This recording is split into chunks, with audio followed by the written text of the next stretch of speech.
Hello friends, welcome back to my channel. আজ আমি বানাবো চকলেট কেক।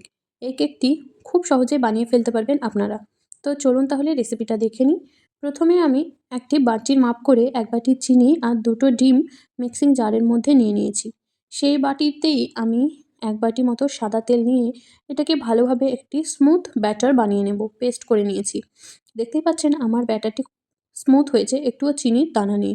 তারপরে ওই বাটির পরিমাণেই আমি এক বাটি ময়দা নিয়েছি এবং হাফ বাটি মতো 4 ভাগের 2 ভাগ আমি কোকো পাউডার নিয়েছি। এই কোকো পাউডারের সাথে এই ব্যাটারটিকে আমি ভালোভাবে মিক্স করে নেব। আমি ধীরে ধীরে মিক্স করতে থাকবো এবং মিক্স করার জন্য আমি এখানে হাফ বাটি মতো ঈষৎ উষ্ণ দুধ নিয়েছি। এই দুধটাকে আমি অল্প অল্প করে ব্যাটারের মধ্যে দিয়ে দেব এবং হালকা হাতে মিক্স করতে থাকবো। খুব তাড়াহুড়ো করব না, আমি একদম ধীরে সুস্থে ওই ব্যাটারটাকে মিক্স করে নেব।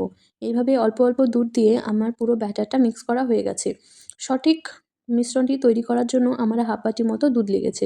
দেখতেই পাচ্ছেন আমার ব্যাটারটি খুব পাতলাও হয়নি এবং খুব গাঢ়ও হয়নি। এই পর্যায়ে আমি 1 চামচ বেকিং পাউডার আর হাফ চামচ বেকিং সোডা দিয়ে দেব। তারপরে আমি একটু ভ্যানিলা এসেন্স দিয়ে দেবো 1 চামচ মতো। আপনারা চাইলে এখানে চকলেট এসেন্সও দিতে পারেন, কিন্তু আমার কাছে অ্যাভেলেবেল না থাকায় আমি ভ্যানিলা এসেন্স দিয়েছি। তারপরে এই মিশ্রণটিকে আমি ভালোভাবে 2-3 মিনিট মতো একেবারে এক নাগাতারে ফেটিয়ে আমি একটা আরও স্মুথলি পেস্ট বানাবো।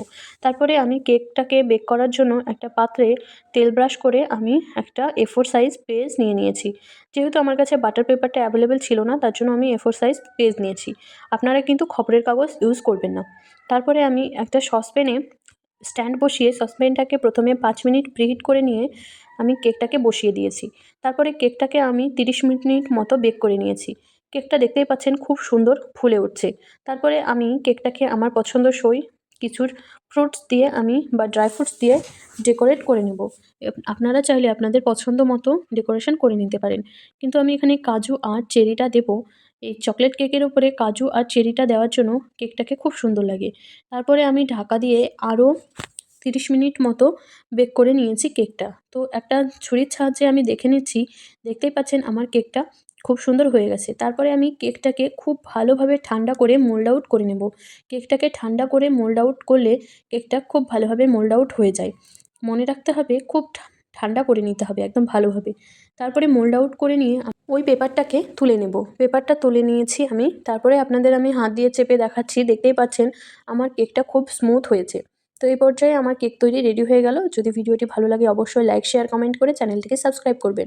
আর ফেসবুক থেকে দেখলে পেজটিকে অবশ্যই ফলো করবেন। এরকম নতুন নতুন ভিডিও রেসিপি পাওয়ার জন্য আমার সাথে যুক্ত থাকুন। তারপরেই দেখতে পাচ্ছেন আমি কেকটাকে কেটে দেখালাম। কেকটা খুব সুন্দর স্মুথ হয়েছে এবং খুব সফট হয়েছে। পুরো ভিডিওটি দেখার জন্য অসংখ্য ধন্যবাদ বন্ধুরা। যদি ভিডিওটি ভালো লাগে তোমরা লাইক করতে ভুলো না। আর বেল আইকন বাটনটি প্রেস করবে। পুরো ভিডিওটি দেখার জন্য অসংখ্য ধন্যবাদ।